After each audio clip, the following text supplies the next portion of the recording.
আসসালামু আলাইকুম, ওয়েলকাম সকলকে। আশা করি সকলে বাসায় আছো, সুস্থ রয়েছো এবং তোমাদের পরিবারের সকলে ভালো রয়েছে। সকলকে গুড মর্নিং, গুড নাইট আর গুড ইভিনিং, যে যখন হচ্ছে যে আমাদের ভিডিওটা দেখছো তো তাকে সে অনুযায়ী শুভেচ্ছা। তো তোমরা আমাদের এই যে প্রশ্ন ব্যাংক সলভ যে সিরিজ বা প্রশ্ন ব্যাংক সলভ যে কোর্সটা রয়েছে এটা অসম্ভব পছন্দ করেছো। আমাদের যে প্রশ্ন ব্যাংকের আমরা অলরেডি 3টা ভিডিও আপলোড দিয়েছি, একটা ঢাকা ইউনিভার্সিটির রিটেন, ঢাকা ইউনিভার্সিটির এমসিকিউ এবং আরেকটি ছিল আমাদের মেডিকেল অ্যাডমিশন টেস্টের এমসিকিউ, বায়োলজি এমসিকিউ সলভ। তোমরা অসম্ভব লেভেলে পছন্দ করেছো এবং যারা আগের ভিডিওগুলো দেখেছো তারা জানো যে প্রত্যেকটা ভিডিও এক একটা হচ্ছে বোম, প্রত্যেকটা ভিডিওর মধ্যে কত কিছু, কত ইনফরমেশন রয়েছে।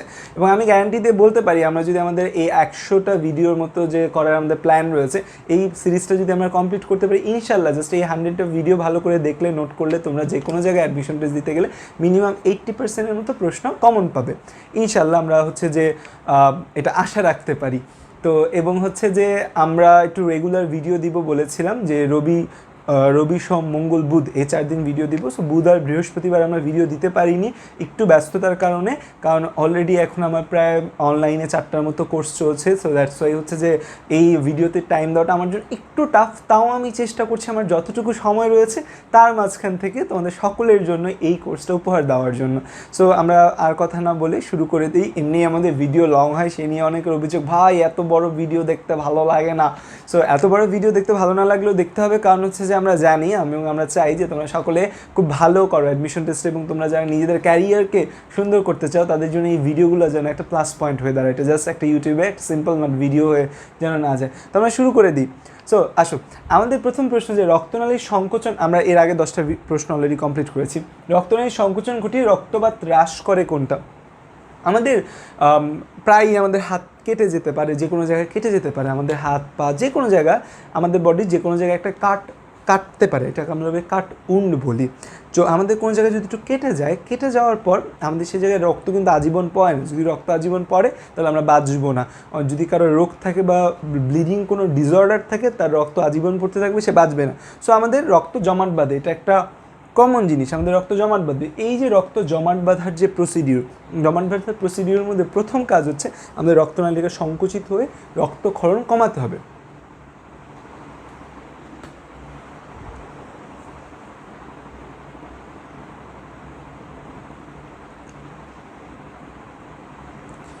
রক্তক্ষরণ কমাতে হবে। সো এই যে রক্তক্ষরণ কমানোর জন্য আমাদের রক্তনালীকে সংকুচিত হতে হবে। রক্তনালী যদি প্রসারিত হয়ে যায় উল্টা, তাহলে কিন্তু অনেক ব্লিডিং হবে। সো রক্তনালীর সংকোচন করতে হবে। সো রক্তনালীর সংকোচন করার জন্য যে রক্তনালীতে স আছে, সংকুচিত করায় যে তার নামের মধ্যে স আছে, এটা একটা টোটকা। সো এখন আমরা একটু দেখি কি কি অপশন আছে। তো আমরা দেখতে পাচ্ছি থ্রোম্বোপ্লাস্টিন, হিস্টামিন, সেরাটোনিন, হেপারিন। তো আমি বলেছি যে সংকোচন ঘটায় যে তার নামের মধ্যে স আছে, সংকোচনের স, এখানেও স আছে। তো অ্যান্সার কোনটা? সেরোটোনিন। দেখে বলে দিলাম। এখন আসি একটু ভেতরে ডিপের কথা জানবো, কারণ জাস্ট অ্যান্সার বললে তো আর আমাদের জ্ঞান পিপাসা মিটলো না। তো এখানে যে জিনিসগুলো রয়েছে কোনটা আসলে কি কাজ করে আমাদের মনে রাখতে হবে। আমাদের রক্তনালী যে সংকুচিত হয়, সংকুচিত হতে কিছু জিনিস কাজ করে, কিছু জিনিস আমাদের রক্তনালীকে প্রসারিত করে। তো আমাদের রক্তনালী যে রয়েছে, রক্তনালী আরেকটা নাম হচ্ছে আমাদের ব্লাড ভেসেল। রক্তনালীকে সংকুচিত করে কারা? কিছু সাবস্টেন্স আছে যারা আমাদের রক্তনালীকে সংকুচিত করে, কেউ আছে আমাদের রক্তনালীকে প্রসারিত করে। রক্তনালীকে সংকুচিত করে এরকম একটা স্পেসিফিক ব্যাপার হচ্ছে আমাদের সেরাটোনিন। এই যে সেরাটোনিন রয়েছে, এই সেরাটোনিন আমাদের রক্তনালীকে সংকুচিত করে। সেরাটোনিনের আরেকটা নাম রয়েছে, যে নামটা তোমরা তোমাদের বইয়ে দেখো, দেখে অবাক হয়ে যাবে এটা কি। আমাদের বইয়ে লেখা থাকে 5HT লেখা থাকে। এই যে 5HT লেখা থাকে, এই 5HTর মানে হচ্ছে, HTর ফুল ফর্ম হচ্ছে হাইড্রক্সি, এইচ এর ফুল ফর্ম হচ্ছে হাইড্রক্সি, আর টি দ্বারা বোঝায় ট্রিপটামিন। 5 হাইড্রক্সি ট্রিপটামিন। এই সেরাটোনিনের আরেকটা নাম হচ্ছে 5 হাইড্রক্সি ট্রিপটামিন। আর রক্তনালীকে প্রসারিত করে এরকম দুইটা জিনিস রয়েছে, একটার নাম হচ্ছে আমাদের হিস্টামিন। এই যে আমরা হিস্টামিন দেখতে পাচ্ছ না, এই হিস্টামিনের কারণে কিন্তু আমাদের রক্তনালী প্রসারিত হয়ে যাবে। হিস্টামিনের কারণে কী হবে? আমাদের রক্তনালী প্রসারিত হয়। আমাদের হিস্টামিন ক্ষরণ যখন হয় তখন সেটা আমাদের রক্তনালী প্রসারিত করে। এবং হিস্টামিন কিন্তু আমাদের অ্যালার্জির প্রতিক্রিয়ার সাথে জড়িত। এই যে আমাদের যে কিছু খাবারের প্রতি বা ডাস্টের প্রতি যে আমাদের যে অ্যালার্জি রয়েছে, সেই অ্যালার্জিক প্রতিক্রিয়াটা মেইনলি কোন কেমিক্যাল সাবস্টেন্সের কারণে হয় বা কোন কেমিক্যাল সাবস্টেন্সের কালপ্রিটের ভূমিকা পালন করে? দিস ইজ হিস্টামিন, এখানে কালপ্রিটের ভূমিকা পালন করে। এখন হিস্টামিন ছাড়াও আরও কিছু জিনিস রয়েছে যা আমাদের রক্তনালী প্রসারিত করতে সাহায্য করে। একটা নাম হচ্ছে নাইট্রিক অক্সাইড। আমাদের যে নাইট্রিক অক্সাইড রয়েছে সেই নাইট্রিক অক্সাইড আমাদের রক্তনালীকে প্রসারিত করে। সো এই কিছু নাম মনে রাখতে হবে যে সংকুচিত স দিয়ে সেরোটোনিন এবং প্রসারিত কোনো ছন্দ দিচ্ছি না, প্রসারিতের জন্য দুটি জিনিস মনে রাখবে, হিস্টামিন আর একটা নো। নো মানে কিন্তু না না, নো মানে নাইট্রিক অক্সাইড হচ্ছে আমাদের এই রক্তনালী প্রসারিত করতে সাহায্য করে। আর এখানে যে দেওয়া আছে হেপারিন, হেপারিনের কাজ কি? হেপারিন হচ্ছে একটা ভালো বাবু। হেপারিন হচ্ছে একটা কি? ভালো বাবু। এই হেপারিনের কাজ হচ্ছে আমাদের দেহের ভেতর রক্ত জমাট বাঁধতে দিবে না। তার মানে কি হেপারিন আমাদের দেহের ভেতর রক্ত জমাট বাঁধতে দেয় না। কীভাবে আমাদের দেহে রক্ত জমাট না বাঁধবে সেই প্রসিডিউরটা ফলো করে এই হেপারিন। তো হেপারিনকে আমরা কী বলি? এই জন্য হেপারিনকে আমরা বলি অ্যান্টি কোয়াগুলেন্ট। হেপারিনকে আমরা কী বলি? অ্যান্টি কোয়াগুলেন্ট, যে এ আমাদের দেহে রক্ত জমাট বাঁধতে দেয় না। এই যে আমরা বলি যে আমাদের রক্তনালীর ভেতর রক্ত জমাট বাঁধে না, তার একটি অন্যতম নিয়ামক হিসেবে কাজ করে হেপারিন ভূমিকা পালন করে। আর যে থ্রোম্বোপ্লাস্টিন রয়েছে সেই থ্রোম্বোপ্লাস্টিন থ্রোম্বোসাইড মানে প্লেটলেটের সাথে যুক্ত এক ধরনের তরল একটা এনজাইমেটিক পদার্থ। সো থ্রোম্বোপ্লাস্টিন আমাদের সেরকম মাথা ব্যথার কিছু নেই, বাট হিস্টামিন, সেরোটোনিন এবং হেপারিন তিনটে টার্মিনোলজি নিয়ে আমাদের বইয়ে কথা বলা আছে এবং তিনটা টার্মিনোলজি যে কোনো জায়গায় এই তিনটা থেকে প্রশ্ন আসতে পারে। সো এজন্য আমাদের এই ব্যাপারটা মাথায় রাখতে হবে। এবং হিস্টামিন আমাদের অ্যালার্জিক প্রতিক্রিয়ার সাথে জড়িত। হিস্টামিন আমাদের রক্তনালীকে প্রসারিত করে, কিন্তু হিস্টামিন আরেকটা কাজ করে, সেটা আমি পরে বলবো, এইখানেই আছে আরেকটা কাজ করে হিস্টামিন। সো চলো আমরা হচ্ছে নেক্সট প্রশ্নটা সলভের দিকে এগিয়ে যাই। আমাদের নেক্সট সলভ, তাহলে এটার অ্যান্সার কী হবে? এটার অ্যান্সার হবে আমাদের সেরাটোনিন। ওকে ওকে, এরপর আসে আমাদের 5 নম্বর প্রশ্ন, শ্বসনতন্ত্রের কোন অংশে গ্যাসের বিনিময় হয়? তো আমাদের যে শ্বসনতন্ত্র রয়েছে, আমাদের যে রেসপিরেটরি সিস্টেম রয়েছে, সেই শ্বসনতন্ত্রের কোন অংশে গ্যাসের বিনিময় হয়? সো অপশনে দেওয়া আছে ট্রাকিয়া, অ্যালভিওলাস, ব্রঙ্কিওল, ব্রঙ্কাস। এই যে চারটা অপশন রয়েছে, চারটা অপশনে কোথায় গ্যাসের বিনিময় হয় সেটা হয়তো তুমি কমন সেন্স খাটিয়ে বলে দিতে পারছো যে আমাদের এই যে অ্যালভিওলাস যে রিজিয়নটা রয়েছে, এটা হচ্ছে আমাদের ফুসফুসের কার্যকারী ও গাঠনিক একক। কার্যকারী একক বলে, গাঠনিক একক সেভাবে বলে না, কার্যকারী এককটা আমরা মেইনলি বলি। তো ফুসফুসের কার্যকারী একক হিসাবে আমাদের অ্যালভিওলাস। সো এটা এখন নাকি রিসেন্ট বইয়ের মধ্যে, আজমল স্যারের বইয়ের মধ্যে মোস্ট প্রবলি আরেকটা টার্মিনোলজি ইউজ করা হয়েছে, ব্রঙ্কোপালমোনারি সেগমেন্টের কথা মোস্ট প্রবলি বলা হয়েছে কার্যকারী একক। তো আমরা কার্যকারী একক হচ্ছে ব্রঙ্কোপালমোনারি সেগমেন্টকে বলি না, কার্যকারী একক যদি বলি তখন আমরা অ্যালভিওলাস টার্মিনোলজিটা ইউজ করি। কারণ আমাদের ফুসফুসের যে কাজ, যে মেইন কাজ অক্সিজেন আদান প্রদান করা, এই মেইন কাজটা করে থাকে কিন্তু আমাদের এই অ্যালভিওলাস করে থাকে। বাট আমি তোমাদের এখন একটা গাছ দেখাতে চাই, যে গাছের কাজ হচ্ছে যে অক্সিজেন আমাদের দেহের ভেতরে ঢোকানো, সেই গাছের নাম হচ্ছে ব্রঙ্কিয়াল ট্রি। সেই গাছের নাম কি? Bronchial tree. ব্রঙ্কিয়াল ট্রিটা একটু আমাদের জানতে হবে, এবং আমাদের রিসেন্ট বইগুলো যে আপডেটেড হচ্ছে, আমাদের অনেক বইয়ের ভেতরে এই ব্রঙ্কিয়াল ট্রি জিনিসটা রয়েছে। তো আমরা আজকে পড়বো ব্রঙ্কিয়াল ট্রি। চলো আমরা ব্রঙ্কিয়াল ট্রি পড়ে আসি। এই যে আমাদের ব্রঙ্কিয়াল ট্রি বা ব্রঙ্কিয়াল গাছ রয়েছে, সো ব্রঙ্কিয়াল গাছটা আমাদের কোথা থেকে শুরু হয়? তো আমরা জানি যে আমাদের ট্রাকিয়া রয়েছে, ট্রাকিয়া বা শ্বাসনালী যে রয়েছে, সেই শ্বাসনালী বিভাজিত হয়ে তৈরি করে হচ্ছে আমাদের ব্রঙ্কাস তৈরি করে। এই ব্রঙ্কাসের দুইটা অংশ, একটাকে বলি আমরা রাইট আর একটাকে বলি আমরা লেফট। সো ট্রাকিয়া বিভাজিত হয়ে দুইটা ব্রঙ্কাস তৈরি হয়, যাকে আমরা বলি রাইট অ্যান্ড লেফট ব্রঙ্কাস। আমাদের ট্রাকিয়া রয়েছে, সেই ট্রাকিয়া বিভাজিত হয়ে দুটি অংশ তৈরি করে, তাকে আমরা বলি রাইট অ্যান্ড লেফট ব্রঙ্কাস। ডান পাশে ফুসফুসে যাওয়ার জন্য ডান ব্রঙ্কাস, বাম পাশে ফুসফুসে যাওয়ার জন্য বাম ব্রঙ্কাস। সো ট্রাকিয়া দুই ভাগে বিভাজিত হচ্ছে রাইট অ্যান্ড লেফট ব্রঙ্কাস। একে আমরা প্রাইমারি ব্রঙ্কাসও বলতে পারি। কি বলতে পারি একে? আমি প্রাইমারি ব্রঙ্কাস বলতে পারি। এই যে আমাদের প্রাইমারি ব্রঙ্কাস রয়েছে, রাইট অ্যান্ড লেফট ব্রঙ্কাস। আচ্ছা, আমরা একটু হচ্ছে যে আমরা একটু টেকনিক্যালি যাই না। ট্রাকিয়া দুই ভাগে বিভক্ত হয়ে এপাশে তৈরি করছে আমাদের রাইট ব্রঙ্কাস, আর এপাশে তৈরি করছে আমাদের লেফট ব্রঙ্কাস। ঠিক আছে, রাইট এবং লেফট ব্রঙ্কাস তৈরি করছে, বা যাকে আমরা কি বলছি? প্রাইমারি ব্রঙ্কাস বলছি। কি বলছি? Primary bronchus. এটা খুব একটা বাংলা মোস্ট প্রবাবলি তোমাদের ক্রমনালী দেওয়া আছে। সো বাংলা দেখলে আমার মোস্ট প্রবাবলি অনেক ভয় লাগে। সো তোমরাও বাংলার দিকে যেও না, তোমরা ইংরেজিতেই থাকো, কারণ এই টার্মিনোলজিগুলো ইংরেজিতেই থাকবে। যে ডক্টর প্রশ্ন করবে সে জীবনও ক্রমনালী নাম শোনেনি, বা শুনলেও তোমাদের মধ্যে ছোটোবেলায় শুনেছে, পরবর্তীতে ভুলে গিয়েছে। সো ক্রমনালী টার্মিনোলজি ইউজ না করে ব্রঙ্কাসই সে ইউজ করবে, এবং এখানে দেখো যে এখানে ব্রঙ্কাস টার্মিনোলজিটা ইউজ করা হয়েছে। So right and left bronchus, বা একে আমরা বলি প্রাইমারি ব্রঙ্কাস বলি। So right and left bronchus, primary bronchus. তো রাইট অ্যান্ড লেফট ব্রঙ্কাস দুইটা ব্রঙ্কাসই তারপর ভাগ হয়ে তৈরি করবে আমাদের secondary or lobar bronchus, secondary or lobar bronchus.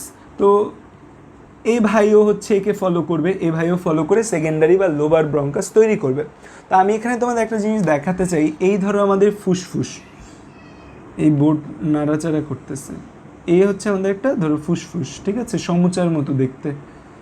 এই যে আমাদের ফুসফুস রয়েছে, এই ফুসফুসটাকে তুমি তিনটা ভাগে ভাগ করতে পারবে না দুইটা ভাগে ভাগ করতে পারবে, সেটা ডিপেন্ড করে সেটা রাইট পাশে আছে না লেফট পাশে আছে। রাইট পাশের যে ফুসফুস, সেই রাইট পাশের ফুসফুসটাকে আমরা মোট তিন ভাগে ভাগ করতে পারি। রাইট পাশের যে ফুসফুস রয়েছে, সেই রাইট পাশের ফুসফুসটাকে আমরা মোট কয়টা ভাগে ভাগ করি? রাইট পাশের ফুসফুসটাকে আমরা মোট তিনটা ভাগে ভাগ করতে পারি। এই যে আমাদের ডান পাশের যে ফুসফুস, এখানে একটা লোব, দুইটা লোব, তিনটা লোব আছে। আর আমাদের বাম পাশে যে ফুসফুসটা রয়েছে, আমাদের লেফট হ্যান্ড সাইডে যে ফুসফুসটা রয়েছে, এই বাম পাশের ফুসফুসটাকে আমরা মাত্র কয়টা ভাগে ভাগ করতে পারি? বাম পাশের ফুসফুসটাকে আমরা মাত্র এই দুই ভাগে ভাগ করতে পারি। তাহলে আমাদের ডান ফুসফুসের লোব কয়টা? ডান ফুসফুসের লোব তিনটা। বাম ফুসফুসের লোব কয়টা? বাম ফুসফুসের লোব আমাদের কয়টা? দুইটা। ডান ফুসফুসের লোব কয়টা? তিনটা। বাম ফুসফুসের লোব কয়টা? দুইটা। তো এখন আমাদের এই যে ব্রঙ্কাস তৈরি হয়, রাইট ব্রঙ্কাস, রাইট ব্রঙ্কাস, তাহলে আমাদের কি করবে? রাইট ব্রঙ্কাস এখন যদি এই রাইট লাংসে যায়, রাইট লাঙে যায়, রাইট লাঙে যেতে গেলে কি করা লাগবে? এই তিনটা লোবের জন্য তার তিনটা অংশে ভাগ হওয়া লাগবে না? সো এই জিনিসটাকে বলি আমরা সেকেন্ডারি আর লোবার ব্রঙ্কাস। গেল প্রথম কথা। এখন এই যে লোবগুলো আছে, এই লোবগুলোর মধ্যে আবার আমরা ভাগ দেখতে পাই। এই যে লোবটা আছে না, এই লোবের মধ্যে আবার ভাগ আছে। এই যে লোবের মধ্যে আমরা কী কী ভাগ দেখতে পাই? এই ধরো এই আপার লোব যেটা, এই আপার লোব এরকম তিনটা ভাগে ভাগ হলো, এইটা এরকম পাঁচটা ভাগে ভাগ হলো, এটা এরকম ধরো দুইটা ভাগে ভাগ হলো। তাহলে 1 2 3 4 5 6 7 8 9 10। তো এই ডান ফুসফুসে যে তিনটা লোব আছে, এই লোবগুলোকে আরও ছোটো ছোটো অংশ যদি আমি ভাগ করি, তাহলে এখান থেকে আমি কিছু লোবিউল পাবো। কি পাবো? লোবিউল পাবো। কয়টা লোবিউল পাচ্ছি? ডান ফুসফুসের তিনটা লোব থাকে, 10টা লোবিউল থাকে। ডান ফুসফুসের লোব কয়টা আমার সাথে বলো? ডান ফুসফুসের লোব কয়টা? তিনটা। ডান ফুসফুসের লোবিউল কয়টা? 10টা। বাম ফুসফুসের লোব আছে কয়টা? দুইটা। বাম ফুসফুসের লোব দুইটা, এই জন্য বাম ফুসফুসের লোবিউল থাকে 8টা। তার মানে এই ডান ফুসফুসে আমাদের 3 লোব আর 10 লোবিউল। আর এটার মধ্যে আমরা কয়টা পাবো? এটার মধ্যে আমরা পাবো তিনটা, 1 2 3 4 5 6 7 8। তাহলে এখানে দুইটা লোব আর কয়টা লোবিউল? তিনটা লোবিউল। এই যে লোবিউলগুলো আছে, এই 8 লোবিউল, এই লোবিউলগুলোর আরেকটা নাম হচ্ছে সেগমেন্ট বলি আমরা। এই লোবিউলগুলোকে কি বলি? সেগমেন্ট বলি। এবং এটা ব্রঙ্কাস এবং পালমোনারি, ফুসফুস দুইটা মিলে তৈরি হয়। দ্যাটস ওয়াইকে আমরা বলি ব্রঙ্কো পালমোনারি সেগমেন্ট। তাইলে এই যে আমাদের হচ্ছে যে তিনটা লোব, তিনটা লোবে আসার জন্য যে ব্রঙ্কাসগুলো ভাগ হইতে হয় ছোটো ভাগে, বড় ব্রঙ্কাস এরা একটু ছোটো ভাগে তিনটা ভাগে ভাগ হয়ে যায়, এটাকে বলি আমরা কি? সেকেন্ডারি আর লোবার ব্রঙ্কাস। এই সেকেন্ডারি লোবার ব্রঙ্কাস আরও ভাগ হয়, আরও ছোট হয়, তখন আমরা কি বলি? টার্সিয়ারি ব্রঙ্কাস বলি। তখন আমরা কি টার্মিনোলজিটা ইউজ করি?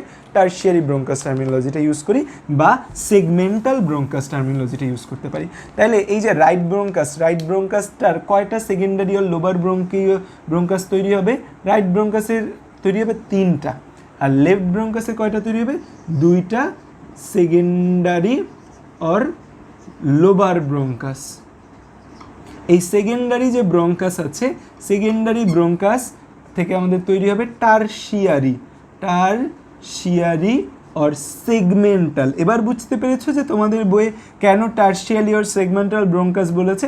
অনেকেই আমাকে নক দিয়ে আস্ক করে যে ভাই এখানে কেন টার্সিয়ারি और সেগমেন্টাল কথাটি ইউজ করছে? কারণ এটাকে প্রাইমারি বিভাজিত হয়েছে সেকেন্ডারি বিভাজিত হয়েছে টার্সিয়ারি বলবো আমরা, নাম প্রাইমারি সেকেন্ডারি টার্সিয়ারি আমরা জৈব যুগে পড়েছি না। আর এখানে হচ্ছে যে আছে সেগমেন্টাল ব্রঙ্কাস। সেগমেন্টাল কেন বলা হয়? কারণ এই যে টার্সিয়ারি ব্রঙ্কাসটা যে যায়, যে 10টা সেগমেন্টে যায়, এদেরকে আমরা বলি ব্রঙ্কোপালমোনারি সেগমেন্ট বলি বা লোবিউল বলি। দ্যাটস আমরা সেকেন্ডারি বা টার্সিয়ারি আর সেগমেন্টাল ব্রঙ্কাস বলি। এখন যদি তোমাকে আমি প্রশ্ন করি রাইট ব্রঙ্কাসের কয়টা টার্সিয়ারি আর সেগমেন্টাল ব্রঙ্কাস থাকে, রাইট প্রাইমারি ব্রঙ্কাস থেকে কয়টা টার্সিয়ারি আর সেগমেন্টাল ব্রঙ্কাস তৈরি হয়? তো এখন এই যে আমাদের বুদ্ধিমান যে বাচ্চারা ভিডিও দেখছে তারা অ্যান্সার দিবে 10টা, আর যারা দেখছে না তারা অ্যান্সার দিবে কি 1টা 2টা, ভুল করবে। আর আমাদের এই যে লেফট ব্রঙ্কাস যে রয়েছে, লেফট ব্রঙ্কাস থেকেও কিন্তু আমাদের এই টারশিয়ারি ব্রঙ্কাস তৈরি হয়। এই লেফট ব্রঙ্কাস থেকে যে টারশিয়ারি বা সেকেন্ডারি ব্রঙ্কাস তৈরি হবে, একটু আগে আমরা ভিডিওতে দেখে আসছি না, যদি না মনে থাকে আবার ভিডিওটা টেনে দেখো, একটু জটিল কিন্তু, আবার টেনে দেখো ভিডিওটা। তোমরা অনেকে 2x 1.5x করে দেখো, তারা হয়তো বুঝতে পারছো না, একটু টেনে দেখো, ক্লিয়ার হয়ে যাবে। তো এইখানে কয়টা, 8টা টারশিয়ারি বা আমাদের কি থাকছে, আর সেগমেন্টাল ব্রঙ্কাস থাকছে। এখন এই ব্রঙ্কাসগুলো আরও ছোট ভাগে ভাগ হয়। এই ব্রঙ্কাস থেকে আরও ছোট যে ভাগ হয়, তখন সেখানে এই ব্রঙ্কাসের ভেতর অলওয়েজ কার্টিলেজ থাকে। ব্রঙ্কাসের ভেতর অলওয়েজ কী থাকে, কার্টিলেজ থাকে, অলওয়েজ হায়ালিন তরুণস্থি থাকে ব্রঙ্কাসের ভেতর। এই ট্রাকিয়া ব্রঙ্কাস তরুণস্থি থাকে। যখনই তরুণস্থি নাই এবং আরও চিকুন হয়ে যাবে, তখন নাম হয়ে যাবে ব্রঙ্কিয়ল। তখন নাম কী হয়ে যাবে, ব্রঙ্কিয়ল। তখন নাম কী হবে, ব্রঙ্কিয়ল। সো এখন যেটা আমাদের, এটার নাম হবে টার্মিনাল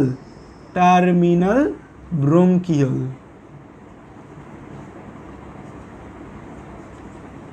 টার্মিনাল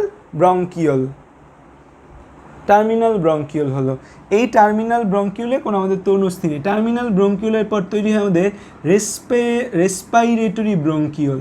তার মানে দেখো, এই যে টার্মিনাল ব্রঙ্কিউল পর্যন্ত যে রিজিয়নটা আমরা পেলাম, এই টার্মিনাল ব্রঙ্কিউল পর্যন্ত রিজিয়নটাকে আমরা বলি কন্ডাক্টিং জোন বা বায়ু পরিবহন অঞ্চল।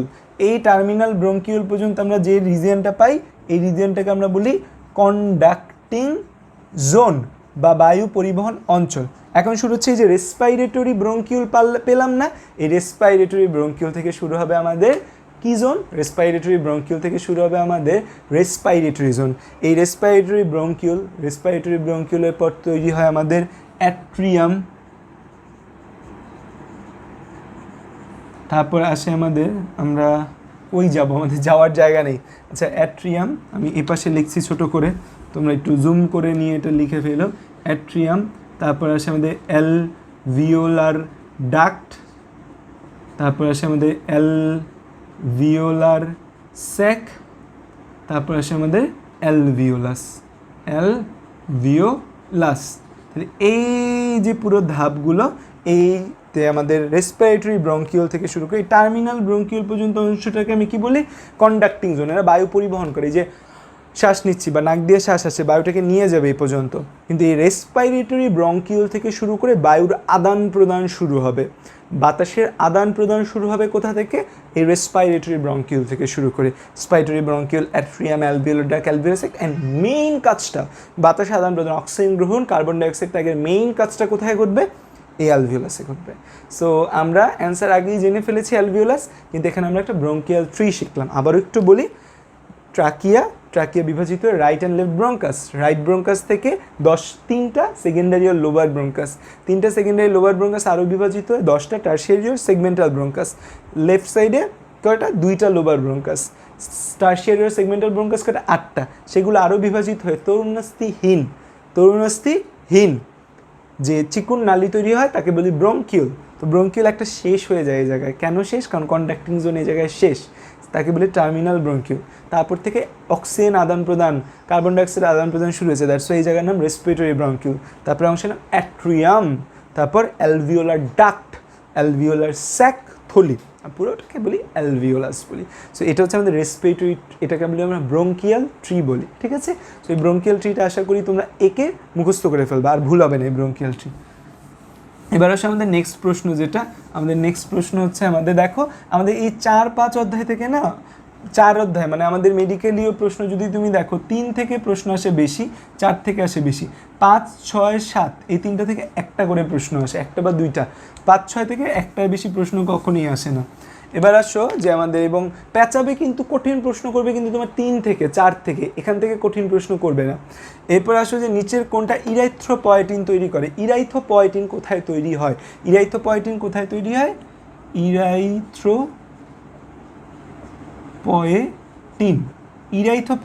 আমাদের তৈরি হয় কিডনিতে। ইরাইথ্রোপয়েটিন কে তৈরি করে, ইরাইথ্রোপয়েটিন তৈরি করে আমাদের কিডনি বা বৃক্ক। আমরা কিডনি বা বৃক্ক বলি যে আমাদের, সেখানে তৈরি ইরাইথ্রোপয়েটিন। এই ইরাইথ্রোপয়েটিন আমাদের কি করে, ইরাইথ্রোপয়েটিন আমাদের ইরাইথ্রোপয়েসিসে হেল্প করে, ইরাইথ্রোপয়েসিস। তো তোমরা অলওয়েজ মনে রাখবে, কোনো কিছুর সাথে শেষে যদি পয়েসিস আর জেনেসিস থাকে, সিস অর জেনেসিস থাকে সবসময়, সেটা কি ইন্ডিকেট করে? সৃষ্টিকে ইন্ডিকেট করে। পয়েসিস বা জেনেসিস থাকা মানে সেটা কি ইন্ডিকেট করছে? সৃষ্টিকে ইন্ডিকেট করছে। তো এই ইরাইথোপয়েসিস, পয়েসিস টার্মটা শুধু আমরা ব্লাডের ক্ষেত্রে ইউজ করি, আর সব জায়গায় জেনেসিস জেনেসিস জেনেসিস।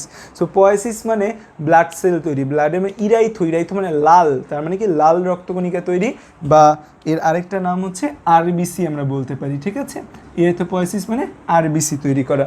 তো এই আমাদের কিডনি বা বৃক্ক ইরাইথোপয়েটিন হরমোনের ক্রিয়া, এই কিডনি বা বৃক্ক থেকে কী তৈরি? ইরাইথোপয়েটিন। এই ইরাইথোপয়েটিন আমাদের মাস্ট লাগে কোথায়? লাগে আমাদের ইরাইথোপয়েসিস বা আরবিসি তৈরির জন্য লাগে। এখান থেকে একটা জিনিস আমি তোমাদের একটু জানাতে চাই, সেটা হচ্ছে আমাদের এই যে কিডনি থেকে ইরাইথোপয়েটিন রিলিজ বা ইরাইথোপয়েটিন ক্ষরণ, এটার একটা ট্রিগারিং পয়েন্ট আছে, সেটা হচ্ছে হাইপক্সিয়া। হাইপক্সিয়াতে এটা ট্রিগার্ড হয়।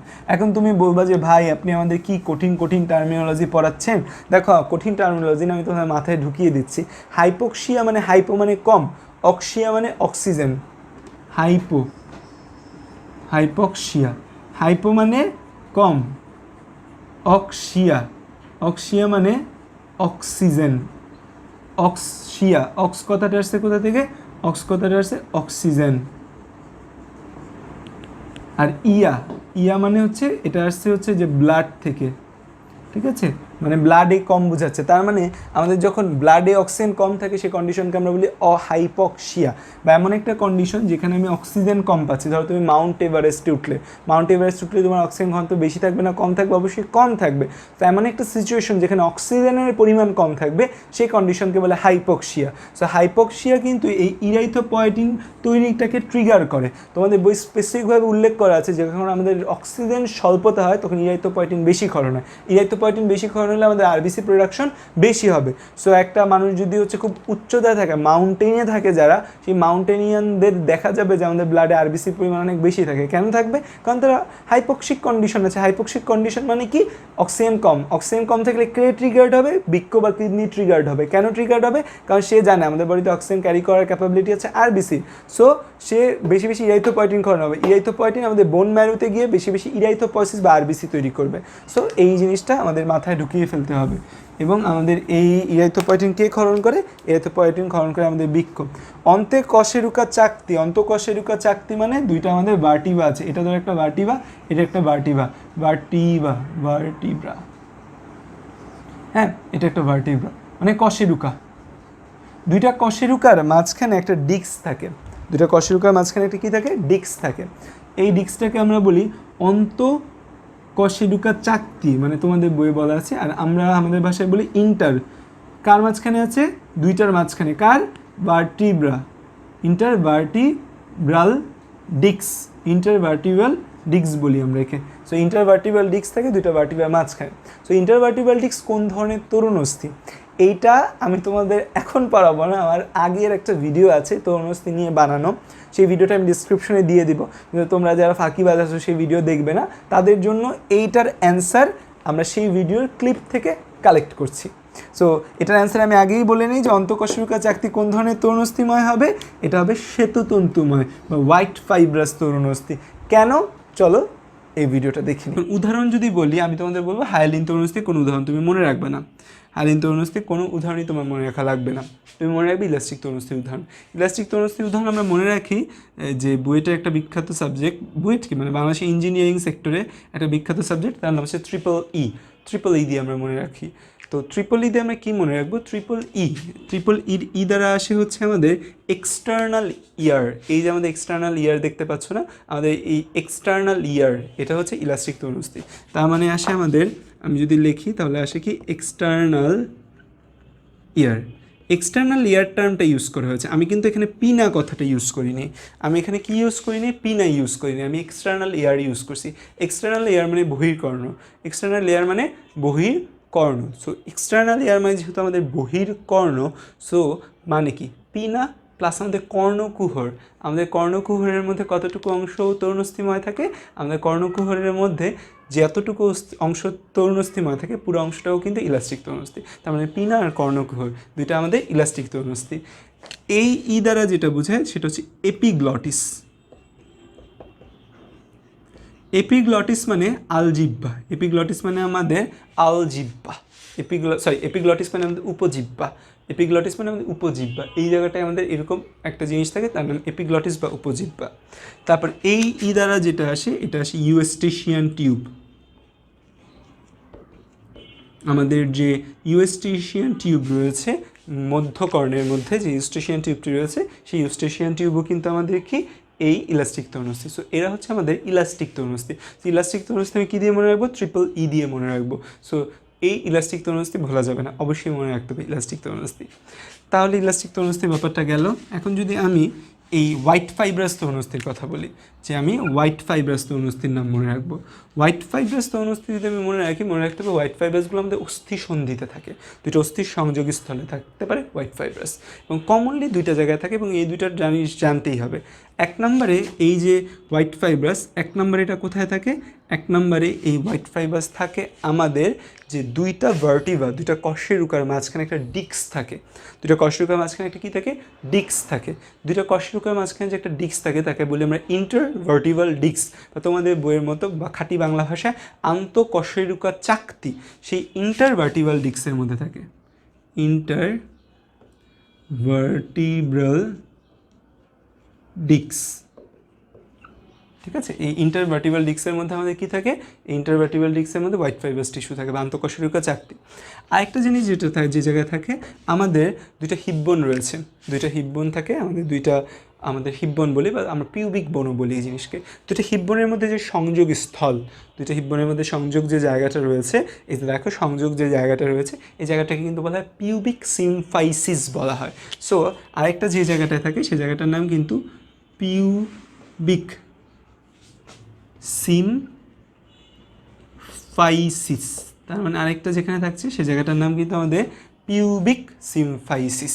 তার মানে আমাদের দুইটা জায়গায় হোয়াইট ফাইব্রাস থাকে, একটা ইন্টারভার্টিভাল ডিস্ক বা আন্তঃকশেরুকা চাকতি, আর একটা হচ্ছে পিউবিক সিমফাইসিস। আরেকটা যেটা রয়েছে ক্যালসিফাইড বা ক্যালসিয়াম। আশা করি বুঝতে পেরেছো, এবং যদি এই তরুণস্থি নিয়ে ইন ডিটেলস জানতে চাও তাহলে হচ্ছে যে আমরা ডিসক্রিপশনে লিঙ্কটা দিয়ে দিচ্ছি তরুণস্থি ভিডিওটা দেখে নিবে। এবার আসা যাক আমাদের নিচের কোনটি ঐচ্ছিক পেশি পাওয়া যায়। আমরা জানি আমাদের বডিতে 4 ধরনের বেসিক বা মূল প্রধান টিস্যু রয়েছে। একটাকে বলি আমরা এপিথেলিয়াল বা আবরণী টিস্যু, একটাকে বলি আমরা যোজক বা কানেকটিভ টিস্যু, একটাকে বলি আমরা মাস্কুলার বা পেশি টিস্যু, একটাকে বলি আমরা নার্ভাস বা স্নায়ু টিস্যু। তো আমাদের পেশি টিস্যু আমাদের 3 প্রকার। আমাদের এই যে পেশি টিস্যু রয়েছে, সেই পেশি টিস্যু আমাদের 3 প্রকার। একটাকে আমরা বলি ঐচ্ছিক বা কঙ্কাল পেশি, একটাকে আমরা বলি অনৈচ্ছিক বা মসৃণ পেশি, আর একটাকে আমরা বলি হৃৎপেশি। এই যে আমাদের 3 প্রকার পেশি পাওয়া যায়, এই 3 প্রকার পেশির মধ্যে সবচেয়ে নিরীহ প্রজাতির হৃৎপেশি, যে হৃৎপিণ্ডেই থাকে, আর কোথাও যাবে না, কোনো ঝামেলা করবে না, একদম সুস্থ ভদ্র শিশু।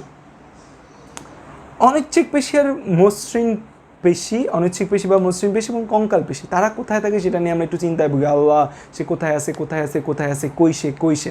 কিন্তু ব্যাপারটা হচ্ছে এটা একদম ক্লিয়ার। আমাদের বাইরে, দেহের বাইরে যে পেশিগুলো আমাদের কঙ্কাল তন্ত্রের সাথে যুক্ত আছে, এই যে আমাদের ধরো হাতের এখানে বাইসেপস, পেছনে ট্রাইসেপস, এখানে ডেলটয়েড মাসেল, পায়ের মধ্যে যে মাসেলগুলো আছে, যেই মাংসপেশিগুলো আমাদের এই অস্থির সাথে যুক্ত আছে, যেগুলো আমাদের মুভমেন্টে হেল্প করে, তাদেরকে আমরা কি বলবো? তাদেরকে আমরা বলবো ঐচ্ছিক বা কঙ্কাল পেশি। যে পেশিগুলো আমাদের কোনো অস্থির সাথে যুক্ত নেই, আমাদের ভেতরে আছে, আমাদের দেহের ভেতরে যা আছে সব অনৈচ্ছিক পেশি।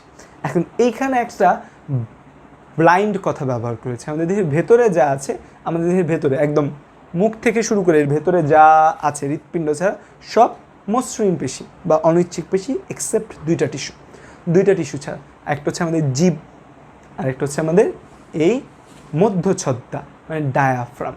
এই আমাদের দেহের ভেতরের 2টা টিস্যু আছে জাস্ট, বা 2টা অঙ্গ আছে যারা আমাদের এই ঐচ্ছিক পেশি দ্বারা গঠিত। সো এদের আমি বলবো যে দেহের ভেতরের ঐচ্ছিক পেশি। কারণ আমাদের নর্মালি দেহের ভেতরে আমাদের কোন ধরনের পেশি থাকে? অনৈচ্ছিক পেশি দিয়ে গঠিত সব কিছু। আমাদের দেহের ভেতরে যে ঐচ্ছিক পেশি, একটা হচ্ছে আমাদের জিহ্বা বা টাং, আরেকটা হচ্ছে আমাদের এই মধ্যচ্ছদা, কি বাংলা না, ডায়াফ্রাম।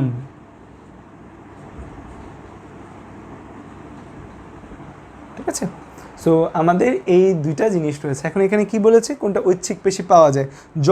জরায়ু বা ফিমেল ইউটেরাস একটা অনৈচ্ছিক পেশি। পাকস্থলী অনৈচ্ছিক পেশি। হৃৎপিণ্ড তো হৃৎপেশি কে আছে? জিহবা একটা কোন ধরনের পেশি? ঐচ্ছিক পেশি। আমাদের জিহ্বা, মানে ওই যে বলে না তার জিহ্বা থেকে কেউ বাঁচল না, মানে তার কথার এত ঝাঁজ, তার কথার ঝাঁজ থেকে কেউ বাঁচে না। সো আমরা 5টা প্রশ্ন সলভ করেছি, আশা করি 5টা থেকে তোমরা মিনিমাম 15 থেকে 20টা এমসিকিউ জানতে পেরেছো। এবং আমরা এখন নেক্সট 5টা সলভে যাব। তো নেক্সট 5টা চলো সলভ করে দেখে নিই। নেক্সট প্রশ্ন হচ্ছে যে প্যারাসিম্প্যাথেটিক স্নায়ু কোন করটিক স্নায়ুতে পাওয়া যায়? তো এখানে অপশন দেওয়া আছে ট্রক্লিয়ার, অপটিক, অকুলোমোটর, অলফ্যাক্টরি। তো এই যে নামগুলো দেওয়া আছে সেই নামগুলো হচ্ছে আমাদের করটিক স্নায়ু। সো করটিক স্নায়ু কি, প্যারাসিম্প্যাথেটিক স্নায়ু কি, এই জিনিসগুলো আমরা আজকে সলভ করব উইথ বায়ো রহস্য। এখন তাহলে তোমাদের মনে নেক্সট প্রশ্ন জাগবে যে ভাইয়া বায়ো রহস্য কি? তোমরা যারা আমার ব্যাটেলস অফ বায়োলজি গ্রুপে অনেক দিন ধরে আছো এবং আমাকে ফলো করো তারা জানো যে আমি অনেক দিন ধরে একটা বইয়ের কাজ করছি। সেই বইটার নাম হচ্ছে নাফিমের বায়ো রহস্য। আমাদের একজন গল্প বালক রয়েছে নাফিম, সেই তোমাদের জন্য একটি গল্প লিখছে। গল্পের মাধ্যমে বায়োলজিটাকে তোমাদের কাছে সহজ করে দেওয়ার জন্য একটি বই আসছে। ইনশাল্লাহ নেক্সট মান্থে আমরা বইটি লঞ্চ করব এবং তোমরা খুব শীঘ্রই ব্যাটেলস অফ বায়োলজি গ্রুপ থেকে আপডেট পাবে বায়ো রহস্যের ব্যাপারে। সো চলো বায়ো রহস্যের একটা গল্প দিয়ে আমরা এই প্যারাসিম্প্যাথেটিক স্নায়ু, করটিক স্নায়ু সহজ করে ফেলি। বায়ো রহস্যের গল্পটা আমাদের অষ্টম অধ্যায়ের নাম সমন্বয় নিয়ন্ত্রণ। গল্পবালক নাফিম মেডিকেলে চান্স পেয়ে গিয়েছেন, তার স্বপ্ন ছিল মেডিকেলে চান্স পেয়ে গেছে। সে মেডিকেলে চান্স পাওয়ার পর যে একটা অফুরন্ত ছুটি পাওয়া যায়, সেই 3 মাসে সে চিন্তা করলো সে তার ফ্রেন্ডের সাথে সুন্দরবন ঘুরতে যাবে। গেল সুন্দরবন ঘুরতে, তার মা বাড়িয়ে মানা করেছে নাফিম সুন্দরবন যাস নে, কিন্তু নাফিম গিয়েছে সুন্দরবন গিয়ে নাফিম ঘুরতে বের হয়ে তার জ্ঞান পিপাসু মস্তিষ্ক তাকে নানা জিনিসে আকর্ষিত করছে। হঠাৎ সে দলছাড়া হয়ে গেল এবং কিছুক্ষণ পর সে আর কাউকে খুঁজে পাচ্ছিল না। অনেক খোঁজার চেষ্টা করলো নাফিম, কাউকে পেল না। অন্ধকার নেমে আসছে। এই জায়গাটায় আসার আগে তাদের ট্যুর গাইড বাকের ভাই বলেছিল এখানে নাকি প্রচুর বাঘ রয়েছে। নাফিমের একে তো ক্ষুধা লেগেছে, দ্বিতীয়ত বাঘের চিন্তা। ক্ষুধার কথা চিন্তা করবে না বাঘের কথা চিন্তা করবে, ভাবতে ভাবতে নাফিম একটা গাছের নিচে বসল। বনের বন্য মশাগুলো নাফিমকে প্রচণ্ড জ্বালাচ্ছে, কিন্তু মশার কামড় একটা টাইমে নাফিমের কিছু মনে হচ্ছে না। নাফিমের মনে শুধুমাত্র বাঘের ভয়। মেডিকেলে চান্স পাওয়ার পর নাফিম খাওয়া দাওয়া করে একদম গোলটুস হয়ে গেছে, একদম মোটাসোটা। এই নাদুস বডি বাঘ পেলে বাঘ ছাড়বে? কখনোই ছাড়বে না। কীভাবে জানি নাফিম ঘুমিয়ে গেল। হঠাৎ নাফিমের ঘুমিয়ে গেল। পাশে বিকট শব্দ শোনা মাত্র নাফিম উঠে দৌড়। একটু আগে নাফিমের কিন্তু ক্ষুধা লেগেছিল, ঘুমানোর আগে নাফিম খুব ক্ষুধার্ত ছিল। একই সাথে নাফিমের প্রকৃতির ডাকে সাড়া দিতে মন চেয়েছে, কিন্তু বিকট শব্দ শোনার পর না নাফিমের ক্ষুধা আছে, না নাফিমের প্রকৃতির ডাকে সাড়া দেওয়ার কোনো আগ্রহ রয়েছে। তার উপর নাফিম দিল দৌড়। নাফিমের চোখ দুটি বড় বড় হয়ে যাচ্ছে, কান খাড়া হয়ে নাফিম শুনছে যে কোথায় সত্য। নাফিমের এখন মাথায় আর কিছু নেই, নাফিম জাস্ট দৌড় দিচ্ছে। দৌড়াতে হঠাৎ করে সে দূরে একটা আলো জ্বলতে দেখে নাফিম বুঝতে পারলো যে কেউ আছে, হয়তো তার বন্ধুরা হয়তো তাকে খুঁজছে। আরও জোরে সে দৌড়াতে লাগলো। দৌড়াতে নাফিম অবশেষে জাহাজের কাছে পৌঁছাল। তার বন্ধুরা তাকে দিনরাত প্রচুর খোঁজাখুঁজি করেছে, নাফিমকে খুঁজে পায়নি।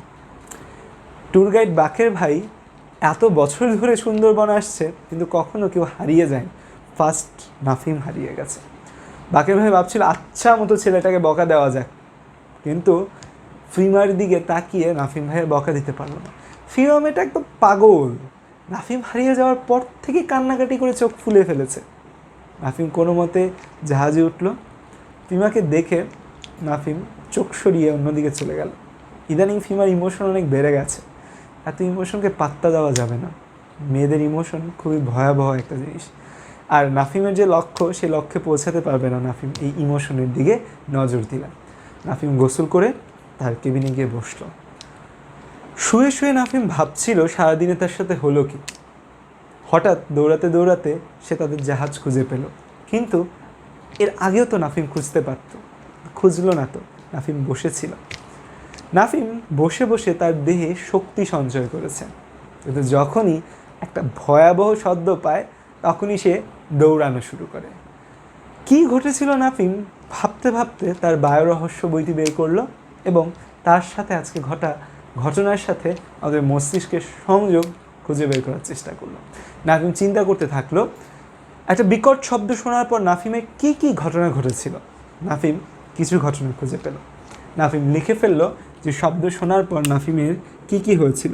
প্রথমেই ঘুম ভাঙার সাথে সাথে নাফিমের চোখ বড় হয়ে যায়।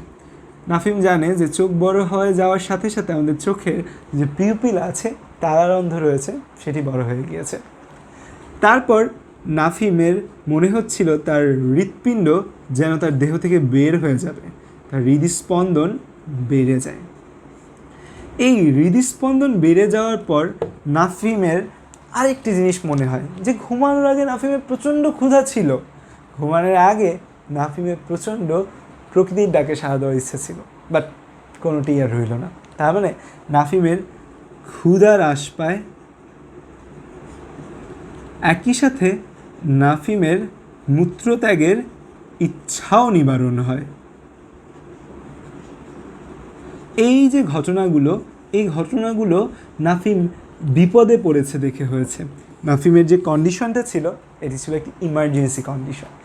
এই যে সিচুয়েশনগুলো ঘটে, এই সিচুয়েশনগুলো আমাদের ইমার্জেন্সি সিচুয়েশন, এগুলো আমাদের ইমার্জেন্সি ঘটনা। এবং ইমার্জেন্সি ঘটনায় নাফিমকে যে সাহায্য করেছে, নাফিম জানে এগুলো হচ্ছে সিম্প্যাথেটিক। এই যে ইমার্জেন্সি ঘটনায় বেঁচে যাওয়া, এই বেঁচে যেতে আমাদের যে নার্ভটা সাহায্য করে তাকে বলা হয় সিম্প্যাথেটিক স্নায়ু। আর এই যে নাফিম যখন বসেছিল তখন নাফিমের চোখ ছোটো ছোটো ছিল, হৃদস্পন্দন হার স্বাভাবিক ছিল, ক্ষুধা পেয়েছিল, মূত্রত্যাগের ইচ্ছাও জাগ্রত হয়েছিল। এই যে ঘটনাগুলো, এই বিপরীত ঘটনাগুলো নাফিমের সাথে ঘটেছিল কখন? যখন নাফিম বসেছিল। এই বিপরীত ঘটনাগুলো নাফিম যখন বসেছিল তখন ঘটার কারণ, তখন নাফিমের দেহ চাচ্ছিল নাফিম যেন শক্তি সঞ্চয় করতে পারে এই বিপদে টিকে থাকার জন্য।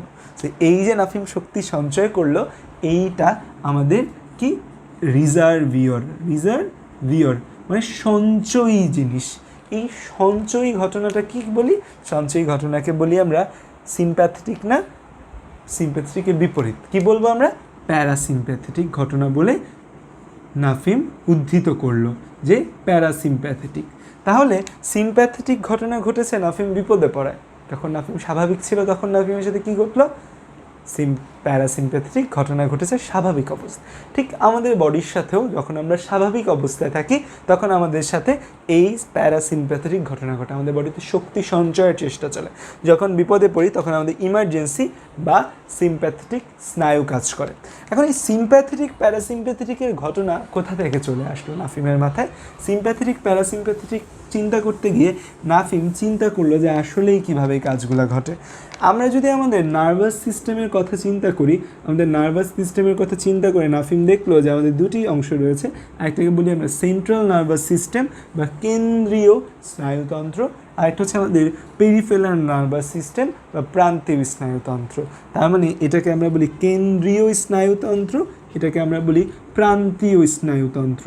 আমাদের একদম কেন্দ্রে হেডকোয়ার্টারে দুজন বসে রয়েছে, একজনের নাম হচ্ছে ব্রেইন আর একজনের নাম হচ্ছে স্পাইনাল কর্ড। এই ব্রেন এবং যে স্পাইনাল কর্ড রয়েছে এরা একদম সেন্টারে বসে রয়েছে। বসটা কি কখনো নিজে নিজে কাজ করে? বসরা কখনোই নিজে নিজে কাজ করে না। বসরা সবসময় কাজ করে চেলাপেলা দিয়ে। এই যে বস রয়েছে, এই বসদের যে চেলাপেলা, সেই চেলাপেলাগুলোর নাম আমাদের জানতে হবে। এই যে মস্তিষ্ক, এই মস্তিষ্ক থেকে যে স্নায়ুগুলো বের হয় তাদেরকে আমরা বলি করোটিক স্নায়ু। মস্তিষ্ক থেকে যে স্নায়ুগুলো বের হয় তাদের বলি আমরা করোটিক স্নায়ু। কেন নাফিমের মনে তো প্রশ্ন, কেন করোটিক স্নায়ু বলা হয়? কারণ হচ্ছে এই যে আমাদের মস্তিষ্কের যে জায়গাগুলো দিয়ে বের হয় এই স্নায়ুগুলো, যে জায়গাগুলো বা যে ছিদ্রপথগুলো দিয়ে বের হয়, সেই ছিদ্রপথগুলো আমাদের যে অস্থিতে থাকে তার নাম করটিকার অস্থি বলি আমরা। আমাদের এই যে মস্তিষ্কের যে অস্থি রয়েছে, এই মস্তিষ্ককে আবরণ করে যে অস্থি রয়েছে তাকে বলি আমরা করটিক অস্থি। এই করটিক অস্থি থেকে যে ছিদ্র আছে, সেই ছিদ্রপথে যে স্নায়ুগুলো বের হয় তাদেরকে বলি আমরা করটিক স্নায়ু। স্পাইনাল কর্ড থেকে যে স্নায়ুগুলো বের হয়, স্পাইনাল কর্ড থেকে স্নায়ু যেগুলো বের হয় তাদেরকে আমরা বলি স্পাইনাল নার্ভ অর সুষুম্না স্নায়ু, ঠিক আছে, স্পাইনাল নার্ভ বা সুষুম্না স্নায়ু বলি, ঠিক আছে। তো এই যে দুইটা চ্যালাপেলা বের হয়, এই চ্যালাপেলাগুলো এই দূরবর্তী যে কাজগুলো, প্রান্তের যে কাজগুলো রয়েছে, প্রান্তের কাজগুলো নিয়ন্ত্রণ করে। তো আমাদের করটিক স্নায়ু কয় জোড়া বের হয়? করটিক স্নায়ু বের হয় আমাদের 12 জোড়া বের হয়। আর আমাদের যে স্পাইনাল নার্ভ বা সুষুম্না স্নায়ু রয়েছে তারা কয় জোড়া? 31 জোড়া বের হয়। তারা কোথা থেকে বের হয়, তারা কিভাবে বের হয়, সেটাও নাফিম তার বায়োরহস্যে উন্মোচন করেছে। যে এই যে আমাদের দুইটা ভার্টিব্রা থাকে, দুইটা পরশুকা থাকে, এই যে দুইটা পরশুকার মাঝখানে কিছুটা জায়গা থাকে, দুইটা পরশুকার মাঝখানে কিছুটা জায়গা থাকে, এই যে পরশুকাগুলোর মাঝখানে যে জায়গা থাকে, এই জায়গাকে আমরা বলি কি? দুইটা ভার্টিব্রার মাঝখানে জায়গা। এই জন্য এই যে জায়গাটা, এই জায়গাটা একটা গর্তের মতো হয়ে থাকে, এই গর্তের মতো জায়গাকে আমরা বলি দুইটা ভার্টিব্রার মাঝখানে আছে, তাই না? ইন্টার ভার্টিব্রাল ফোরামেন, দুইটা ভার্টিব্রার মাঝখানে ছিদ্র, সেই ইন্টার ভার্টিব্রাল ফোরামেন দিয়ে স্পাইনাল নার্ভগুলো বের হয়। এবং স্পাইনাল নার্ভ এবং এই যে আমাদের ক্রেনিয়াল নার্ভ, করটিক স্নায়ুর নাম ক্রেনিয়াল নার্ভ, স্পাইনাল নার্ভ এবং ক্রেনিয়াল নার্ভ আমাদের এই প্রান্তের কার্য নিয়ন্ত্রণ করে। তার মানে বস তাদের চ্যালাপেলা দিয়ে কাজ করাচ্ছে। এই যে বস হচ্ছে ব্রেন এবং স্পাইনাল কর্ড। ব্রেন থেকে কী বের হয়? করটিক স্নায়ু। স্পাইনাল কর্ড থেকে কী বেরোয়? Spinal nerve. তারা এই প্রান্তের কাজ করে। প্রান্তের কাজ দুইটা, একটা হচ্ছে যে আমাদের ঐচ্ছিক কাজ, যেগুলা আমরা নিজে নিয়ন্ত্রণ করতে পারি, ঐচ্ছিক স্নায়ু বা ভলেন্টারি নার্ভ। আরেকটা হচ্ছে আমাদের অনৈচ্ছিক কাজ বা অটোনমিক কাজ। এই অনৈচ্ছিক বা অটোনমিক, যার উপর নাফিমের কোনো নিয়ন্ত্রণ ছিল না। খেয়াল করে দেখো, নাফিম কিন্তু সুন্দরবনে ছিল, নাফিম এই যে বাঘের শব্দ শুনে যে নাফিম দৌড় দিবে, এটার উপর নাফিমের কোনো নিয়ন্ত্রণ ছিল? নাফিম চাইলেও বাঘের শব্দ শুনে দাঁড়িয়ে থাকতে পারতো, ভয় পেয়েছে, তো একটা রিফ্লেক্স ক্রিয়েট হয়েছে, তার দৌড়াতেই হবে। ভয়টা যখন থেমে যায় তখন হয়তো নাফিম থেমে যেত, বাট এই যে রিফ্লেক্স ক্রিয়া, আমাদের বডির যে অনৈচ্ছিক যে ক্রিয়াগুলো রয়েছে তাদের আমরা বলি অটোনমিক রিফ্লেক্স। অটোনমিক রিফ্লেক্সটা আমাদের দুই টাইপের হয়, একটা এই যে নাফিম বলেছে, একটার নাম হচ্ছে কি সিমপ্যাথেটিক, আরেকটার নাম প্যারাসিমপ্যাথেটিক। এই যে সিমপ্যাথেটিক রয়েছে, সিমপ্যাথেটিককে বলি নার্ভ অফ ইমার্জেন্সি। প্যারাসিম্প্যাথেটিককে আমরা কি বলি? প্যারাসিম্প্যাথেটিককে আমরা বলি হচ্ছে নার্ভ অফ রিজার্ভিও, সংরক্ষণ করে রেখেছিল। এই যে সিমপ্যাথেটিক রয়েছে, সেই সিমপ্যাথেটিকটা আমাদের জাস্ট আসে কোথা থেকে? সিমপ্যাথেটিকটা আসে আমাদের যে স্পাইনাল নার্ভ রয়েছে, স্পাইনাল নার্ভ থেকে। এই সিমপ্যাথেটিককে আমরা বলি থোরাকো লাম্বার আউটফ্লো। থোরাকো লাম্বার আউটফ্লো মানে হচ্ছে যে এরা থোরাসিক রিজিয়ন এবং লাম্বার রিজিয়ন থেকে আসে। থোরাসিক স্পাইনাল নার্ভ এবং লাম্বার স্পাইনাল নার্ভ এখানে রয়েছে আমাদের থোরাসিক 1 থেকে লাম্বার 2 পর্যন্ত যে স্পাইনাল নার্ভ রয়েছে, সেই স্পাইনাল নার্ভগুলো আমাদের এই সিমপ্যাথেটিক নার্ভ সাপ্লাই নিয়ন্ত্রণ করে। আর এই যে প্যারাসিম্প্যাথেটিক রয়েছে, এই প্যারাসিম্প্যাথেটিককে আমরা বলি ক্রেনিওস্যাক্রাল আউটফ্লো। তার মানে হচ্ছে এই যে নার্ভগুলো আছে, এই নার্ভগুলো আমাদের ক্রেনিয়াম থেকে আসে এবং স্যাক্রাম থেকেও এই নার্ভগুলো আসে। ক্রেনিয়াল স্যাক্রাল আউটফ্লো বললে এই ক্রেনিয়াল নার্ভের মধ্যে যে নার্ভগুলো আমাদের প্যারাসিম্প্যাথেটিক নার্ভ হিসেবে কাজ করে তার নাম হচ্ছে 3, 7, 9, 10। 10 নম্বর নার্ভের নাম হচ্ছে ভেগাস, 9 নম্বর নাম গ্লোসোফেরিঞ্জিয়াল, 7 নম্বর নার্ভের নাম হচ্ছে ফেশিয়াল, 3 নম্বর নার্ভের নাম হচ্ছে অকুলোমোটর। 3, 7, 9, 10। তো এই তিনটাকে আমরা বলি কি?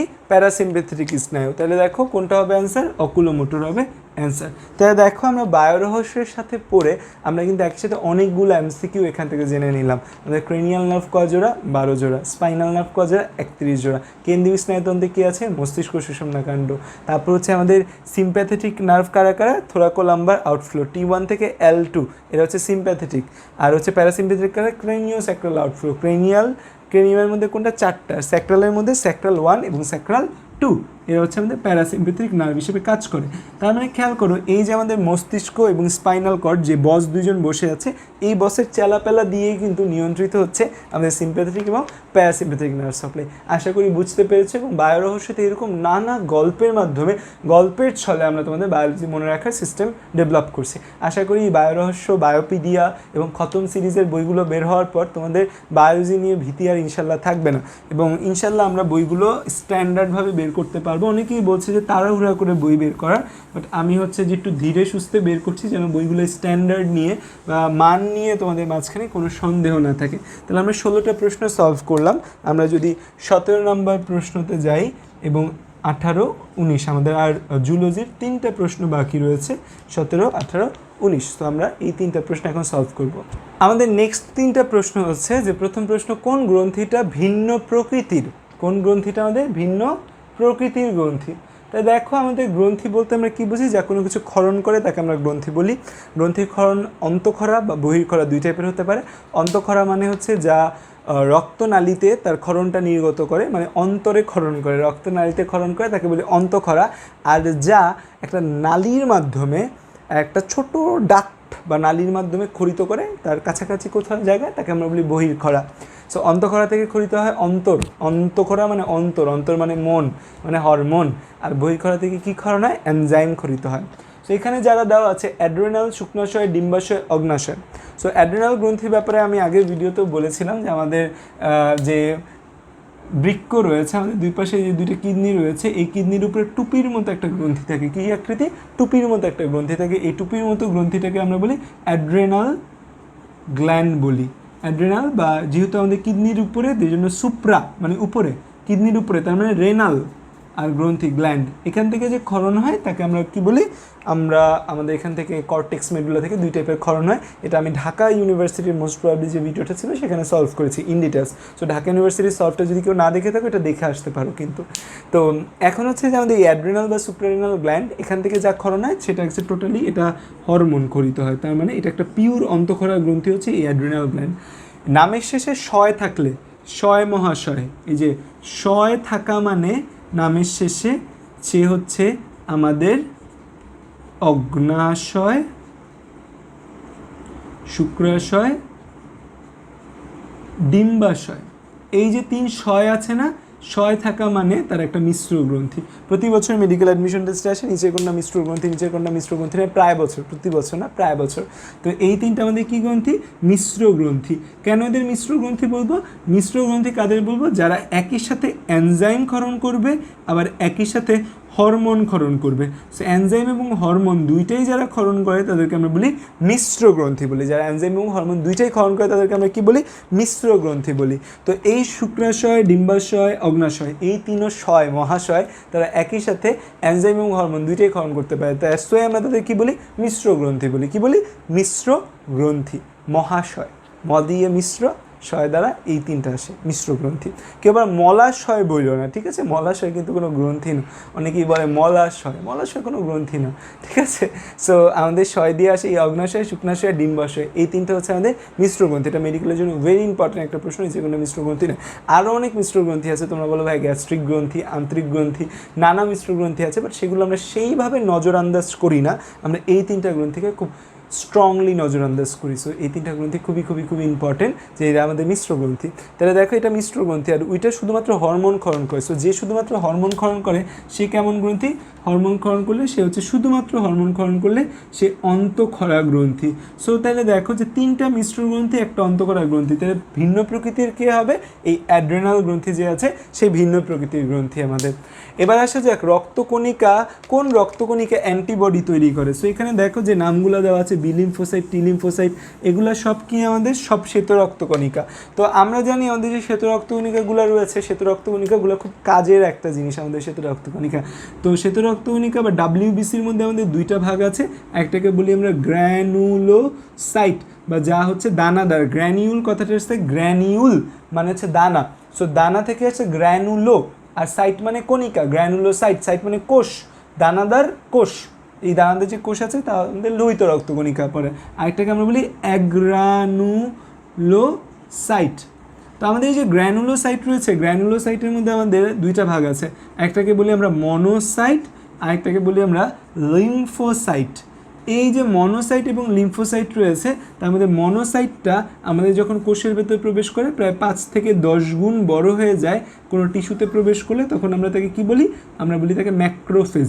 মনোসাইট যখন কোনো টিস্যুতে প্রবেশ করে 5 থেকে 10 গুণ বড় হয় তখন তাকে আমরা কি বলি, ম্যাক্রোফেজ বলি। আর লিম্ফোসাইট রয়েছে আমাদের 3 প্রকারের লিম্ফোসাইট। একটাকে আমরা বলি এনকে সেল। এনকে সেল মানে ন্যাচারাল কিলার সেল, জন্ম থেকেই তারা একমাত্র কাজ খুন করবে, খুন করবে, খুন করবে, সে একটা খুনি জন্ম থেকে, সে একটা কি খুনি, ঠিক আছে। আর আরেকটা হচ্ছে যে টি সেল, টি লিম্ফোসাইট, একটাকে বলি আমরা বি সেল, বি লিম্ফোসাইট। তো টি সেল যা আছে, টি সেল থেকে দুইটা ভাগে বের হয়, টি হেল্পার টি সেল, হেল্পার টি সেলকে আমরা টিএইচ দ্বারা প্রকাশ করি, আরেকটাকে আমরা বলি সাইটোটক্সিক টি সেল। তো হেল্পার টি সেলের কাজ হচ্ছে আমার পুরো বডিতে এই অ্যান্টিবডি তৈরিতে হেল্প করা, প্রতিরক্ষা সিস্টেমে হেল্প করা। আর সাইটোটক্সিক টি সেল সিটি, সিটি দ্বারা কী বুঝে, সাইটোটক্সিক, টক্সিক মানে কি বিষ, কোষের জন্য বিষাক্ত পদার্থ ক্ষরণ করে। বি সেল যে আছে, এই বি সেল আমাদের তৈরি করে অ্যান্টিবডি। এই বি সেল তৈরি হয় আমাদের প্লাজমা সেলে, বি সেল তৈরি হয় প্লাজমা সেলে, এই প্লাজমা সেল তৈরি করে আমাদের অ্যান্টিবডি। তাহলে এখন যদি তোমাকে প্রশ্ন করে যে কোনটা অ্যান্টিবডি তৈরি করে, তাহলে অ্যান্সার কী হবে, অ্যান্সার হবে বি সেল হবে আমাদের অ্যান্সার। তাহলে কোনটা অ্যান্টিবডি তৈরি করে, বি লিম্ফোসাইট আমাদের অ্যান্টিবডি তৈরি করে। টি লিম্ফোসাইট তাহলে কী করে, টি লিম্ফোসাইটের দুইটা ভাগ, একটা হেল্পার টি সেল ভ্যারিয়েন্ট আর একটা এই সাইটোটক্সিক টি সেল ভ্যারিয়েন্ট। এখন তোমরা বলতে পারো যে ভাইয়া এই এনকে সেল তো কোনো বইয়ে দেওয়া নেই, এনকে সেল কোনো বইয়ে আমাদের বলে নেই, লিম্ফোসাইটের মধ্যে এনকে সেলটা কোনো বইয়ে বলা নেই, but NK cell is one kind of lymphocyte. এবং এই এনকে সেলটা আমাদের ভাইরাসের বিরুদ্ধে কাজ করে, এবং ভাইরাসের বিরুদ্ধে এনকে সেল দেখা যায় যাদের এই টি সেল বি সেল ধরতে পারে না তাদের এনকে সেল ঘরে। আর এই যে লিম্ফোসাইট, এই লিম্ফোসাইট তৈরির প্রক্রিয়াকে আমরা কি বলি, লিম্ফোসাইট তৈরির প্রক্রিয়াকে আমরা বলি লিম্ফোপয়েসিস। কি বলি আমরা, লিম্ফোপয়েসিস বলি। আর এই যে আমাদের গ্র্যানুলোসাইট রয়েছে, গ্র্যানুলোসাইট, আচ্ছা আমরা যেটা পড়েছি এটা গ্র্যানুলোসাইট না, এটা হচ্ছে অ্যাগ্রানুলোসাইট, ঠিক আছে, অ্যাগ্রানুলোসাইট পড়েছি আমরা, হ্যাঁ, অদানাদার। আর গ্র্যানুলোসাইটের মধ্যে আমাদের 3টা রয়েছে, গ্র্যানুলোসাইটের 3টা কি, গ্র্যানুলোসাইটের 3টা হচ্ছে আমাদের নিউট্রোফিল যেটা আমাদের ফ্যাগোসাইটোসিসে হেল্প করে, ব্যাসোফিল আমাদের অ্যালার্জিক প্রতিক্রিয়া হেল্প করে, ইউসিনোফিলের কাজ কি, ইউসিনোফিল হচ্ছে যে আমাদের বডিতে কোনো প্যারাসাইট প্রবেশ করলে, কোনো কৃমি প্রবেশ করলে সেই কৃমির বিরুদ্ধে প্রতিরক্ষা দেয় ইউসিনোফিল। ব্যাসোফিল থেকে দুইটা জিনিস খরিত হয়, মনে রাখতে হবে, একটা নাম হচ্ছে হিস্টামিন, আরেকটা নাম হচ্ছে হ্যাপারিন। জায়গা নেই, হ্যাপারিন, একটা বড় বোর্ড লাগাইতে হবে, এই ছোটো বোর্ডে লেখা মজা পাই না, সারা বোর্ড জুড়ে লিখবো এরকম কিছু লাগবে, স্টামিন হ্যাপারিন, ঠিক আছে। সো এই জায়গায় আমরা অনেক কিছু জেনে ফেললাম। এই ছকটা আমাদের জন্য খুব ইম্পর্টেন্ট একটা ছক। এই ছকটা সুন্দর করে তোমরা তুলে ব্যাটেলস অফ বায়োলজি গ্রুপে পোস্ট করবে। এবং আমি কিন্তু তোমাদের বারবার বলছি যে তোমরা এই যে আমাদের জন্য একটা খাতা বানাবে, কোশ্চেন ব্যাংক সলভ। এই খাতাটা তুমি অ্যাডমিশন টেস্টের আগে দেখে যাবে, ইনশাল্লাহ তুমি যে কোনো জায়গায় অ্যাডমিশন টেস্টে ভালো করতে পারবে। লাস্ট প্রশ্ন হচ্ছে সার্বজনীন দাতা কোন গ্রুপ। তো আমাদের মনে রাখার একটা ছন্দ ট্রিক্স বলে দিই, আমাদের দাতা আর গ্রহিতা, সার্বজনীন দাতা আর সার্বজনীন গ্রহিতা, ঠিক আছে। এ আর বি জীবনে হবে না, এ আর বি, শুধু এ শুধু বি হবে না, তাহলে বাকি আছে কি ও আর এ বি। এই দুজনের মধ্যে কেউ একজন দাতা কেউ একজন গ্রহিতা, এটা তুমিও জানো। পরীক্ষা হলে যদি কেউ ভুলে যাও কে দাতা কে গ্রহিতা, খেয়াল করো কোনটা ছোট ওয়ার্ড, দাতা ছোট না গ্রহিতা ছোট, অবশ্যই দাতা ছোট ওয়ার্ড। ও আর এ বির মধ্যে কে ছোট, ও ছোট না এ বি ছোট, অবশ্যই ও ছোট ওয়ার্ড। তো দাতা হচ্ছে ও, গ্রহিতা হচ্ছে এ বি, ঠিক আছে, তার মানে তুমি পেরে গেলে যে সর্বজনীন গ্রহিতা কোন গ্রুপ এবি। এখন আসো যে আমরা একটু বেসিক আলোচনা করি। সর্বজনীন গ্রহিতা যে আমি এবি বললাম, যেই ব্লাড গ্রুপের মধ্যে এবি, আমরা কিসের উপর ব্লাড গ্রুপিং করি? আরবিসির মেমব্রেনে উপস্থিত অ্যান্টিজেনের উপর ভিত্তি করে। সো আরবিসি মেমব্রেনে উপস্থিত অ্যান্টিজেনের উপর ভিত্তি করে আমরা ব্লাড গ্রুপিং করি, ঠিক আছে। তো এই যে এবি, তার মানে তার ভেতর কোন অ্যান্টিজেন আছে? তার মধ্যে অ্যান্টিজেন রয়েছে, এ অ্যান্টিজেন এবং বি অ্যান্টিজেন রয়েছে। যখন তোমার বডিতে এ আর বি অ্যান্টিজেন থাকবে, তখন তার বিরুদ্ধে কী তৈরি হবে?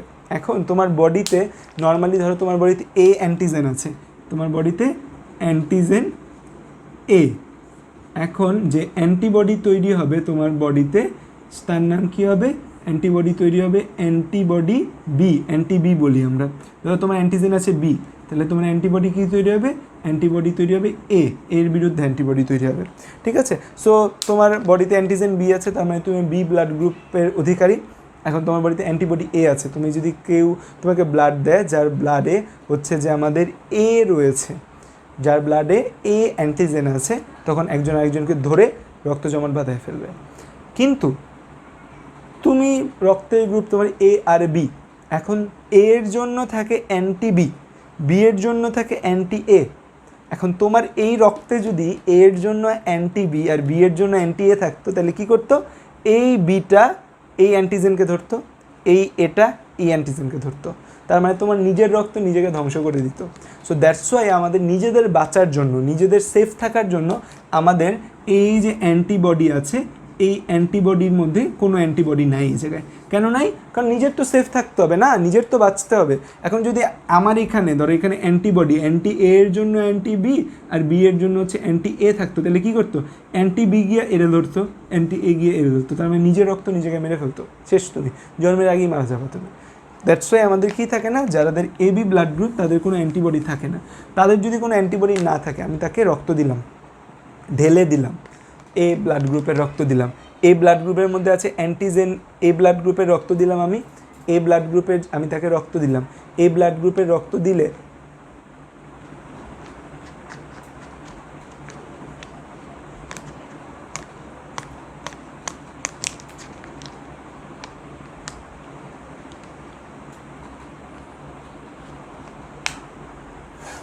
এ ব্লাড গ্রুপে আমি রক্ত দিলাম, এ ব্লাড গ্রুপে যখন রক্ত দিলাম তখন অ্যান্টিজেন কে আছে? এ আছে। তার মানে কি ওর ভেতর কি কোনো অ্যান্টিবডি আছে তো ধরার জন্য? কোনো অ্যান্টিবডি নেই। এখন তুমি বলবা ভাইয়া এখানে তো অ্যান্টি বি আছে, অ্যান্টি বি তো হচ্ছে যে এরে ধরে মানে এই জায়গার ব্লাডটাকে হচ্ছে যে ক্ষতি করতে পারে। বাট ব্যাপারটা হচ্ছে আমরা যে এই অ্যান্টি বিটার পরিমাণ অনেক, আমরা একজনের থেকে রক্ত নিব, যার থেকে রক্ত নিব আমরা 450 মিলিলিটার রক্ত নিব। সেই 450 মিলিলিটার রক্ত এই দেহের প্রায় 5 লিটার রক্তের সাথে ডায়ালুট হবে। 5 লিটার রক্তের সাথে যখন ডায়ালুট হয় তখন এই অ্যান্টিবিটা তেমন কোনো কাজ করতে পারে না, সো কোনো প্রবলেম হয় না। কিন্তু যখন তোমার বডিতে এই ধরো তুমি এ ব্লাড গ্রুপের মানুষ, তখন তোমার বডিতে অ্যান্টিজেন এ আছে, অ্যান্টি বি আছে, তো তোমার বডিতে 5 লিটার রক্ত আছে। 5 লিটার রক্ত মানে তোমার অ্যান্টিজেনও যেমন আছে, অ্যান্টিবডিও সেম আছে। এখন আমি যদি তোমাকে এই এবি দিয়ে দিই, আমি তোমাকে এবি দিলাম, ওকে ওকে ওকে দিলাম, ওকে দিলে কি হবে? এ অ্যান্টিজেন আসতে, এ বি অ্যান্টিজেন আসতেছে, এই বি অ্যান্টিজেনকে ধরার জন্য তোমার কি আছে? অ্যান্টি বি আছে। সো তখন কিন্তু তোমার বডিতে একটা হিউজ রিঅ্যাকশন হবে। সো এখানে ঘনমাত্রার বা পরিমাণের একটা ফ্যাক্ট রয়েছে। তো তাইলে এই যে আমাদের অ্যান্টিজেন এ আর অ্যান্টিজেন বি আছে, তাদের কোনো অ্যান্টিবডি নেই। এই যেহেতু তাদের কোনো অ্যান্টিবডি নেই, সো আমি 450 মিলিলিটারের যে কোনো রক্ত যদি তার দেহে দেই, কোনো সমস্যা হবে না। দ্যাটস ওয়াই আমরা কী বলি? একে আমরা বলি সার্বজনীন গ্রহিতা বলি। সার্বজনীন কী বলি? গ্রহিতা বলি। আর সার্বজনীন দাতা, যে সার্বজনীন দাতাকে, সার্বজনীন দাতা ও মানে তার ভেতর কোনো অ্যান্টিজেন নেই। তো এখন আমি তাকে যারেই দিব, তার বডিতে যে অ্যান্টিবডি থাকুক, এই বডিতে 5 লিটারের বি আছে, 5 লিটার রক্তের মধ্যে এ আছে, সো এই যে 5 লিটার রক্তে বি আছে বা এ আছে, যতগুলাই থাকুক, কোনো সমস্যা আছে? এই অ্যান্টিবডি বসে আছে হা করে যে কে আসবে, আসুক। কিন্তু কী হবে? ও আসবে এমন একটা রূপ নিয়ে, ওর কোনো হচ্ছে কি নেই, অ্যান্টিজেন নেই। সো দ্যাটস ওয়াই ও সবাইকে দিতে পারে। সার্বজনীন দাতা, সার্বজনীন গ্রহিতা। আশা করি ব্যাপারটা, কনসেপ্টটা তোমরা ক্লিয়ার হয়েছে, যে ব্যাপারটা ডিপেন্ড করে যে তোমার রক্তে কি আছে, বা তুমি কাউকে যখন দিতে যাবা, তখন যে আমি যখন নিব, আমি দেখব যে আমার রক্তে কি আছে। আমার ব্লাড গ্রুপ এবি, তার মানে আমার বডিতে কোনো অ্যান্টিবডি নাই। আমার বডিতে কি নেই, কোনো অ্যান্টিবডি নাই। সো আমার বডিতে যেহেতু কোনো অ্যান্টিবডি নাই, আমার এই অ্যান্টিবডিটা হচ্ছে গেট কিপার, ও বাধা দিবে। সো কাউকে বাধা দিবে না, ও তো নাই, কাকে বাধা দিবে, কাউকে বাধা দেওয়ার মতো ও নাই। সো এই যে আমি যে কারো থেকে রক্ত নিতে পারবো, বাট আমি রক্ত দিতে পারবো সবাইকে, আমি কিন্তু সবাইকে দিতে পারবো না। ঠিক আছে, ওকে। সো তাহলে অ্যান্সার কী হবে? অ্যান্সার হবে আমাদের এই যে সার্বজনীন গ্রহিতা এবি। সো পরীক্ষায় আসলে আশা করি এই জিনিস আর ভুল হবে না আজকের পর থেকে। আর যদি ভুলে যাও, ইউজ দিস শর্ট টেকনিক, দাতা গ্রহিতা। ঠিক আছে, ওকে, থ্যাংক ইউ অল। আমাদের প্রশ্ন ব্যাংক সিরিজের ভিডিও যদি তোমাদের ভালো লেগে থাকে তাহলে অবশ্যই ভিডিওটি শেয়ার করবে, এবং আমার ইউটিউব চ্যানেল যদি নতুন হও অবশ্যই সাবস্ক্রাইব করবে। কারণ তোমরা যখন সাবস্ক্রাইব করবে এবং তোমরা যখন আমাদের উৎসাহ দিবে, তখনই আমরা আমাদের এই কোর্সটি কমপ্লিট করতে পারবো। এবং অবশ্যই লাইক দিবে, লাইক দিলে উৎসাহ বাড়ে এবং মনে হয় যে না, আমরা ভালো কাজ করছি। এবং কমেন্টে অবশ্যই জানাবে আমাদের ভিডিও কেমন লেগেছে এবং আমরা কীভাবে আমাদের ভিডিও আরও ইমপ্রুভ করতে পারি। সো থ্যাংক ইউ অল আমাদের পাশে থাকার জন্য, এবং চলো একসাথে মিলে একটা সুন্দর বাংলাদেশ গড়ে তুলি, যেখানে মেধা মননে আমরা উজ্জ্বল হব। সকলে হবে মেধাবী, শুধু পড়ালেখার দিক থেকে না, সকল দিক থেকে। Thank you all.